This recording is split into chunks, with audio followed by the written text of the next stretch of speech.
ఒకటి మనకి urinary tract infection ఉంది అంటే మనకు వచ్చే మెయిన్ సిమ్టమ్స్ ఏంటి అంటే అండి ఫ్రీక్వెన్సీ ఆఫ్ యూరినేషన్. అది మనం ముందు మాట్లాడుకున్నట్టు నార్మల్ ప్రెగ్నెన్సీ వాళ్ళలో కూడా ఊరికే యూరిన్ వెళ్ళాల్సిన ఫీలింగ్ ఉంటుంది.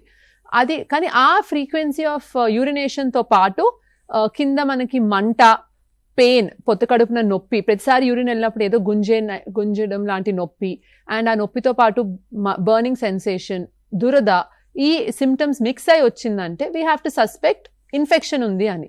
ఆ ఇన్ఫెక్షన్ మనం కన్ఫర్మ్ చేసుకోవడానికి యూరిన్ టెస్ట్ చేస్తాము. Next coming to kidney stones అండి. కొంతమందికి ప్రెగ్నెన్సీ ముందు నుంచే కిడ్నీ స్టోన్స్ ఉండుండొచ్చు. మెయిన్లీ మనకి స్కాన్లో దాని సైజు, దాని లొకేషన్ తెలిసిపోతుంది. దాన్ని బట్టి మనము నెక్స్ట్ స్టెప్ తీసుకుంటాం. కిడ్నీ స్టోన్ మరీ చిన్నగా ఉంది, మనకి 10 millimeters 1 centimeter కన్నా చిన్నగా ఉండి ఎక్కడో పైన కిడ్నీలో ఉంది అంటే మనం దాని గురించి ఏమి వరి అవ్వాల్సిన అవసరం లేదు, కానీ ఫాలో అప్ చేసుకోవాలి. అండ్ అలా కిడ్నీ స్టోన్ ఉన్న వాళ్ళు ఇంకా జాగ్రత్తగా వాటర్ బాగా తీసుకోవడము, కొన్నిసార్లు పాలకూర, టొమాటో లాంటి ఫుడ్ కొంచెం తగ్గించడం అనేది ఉంటుంది.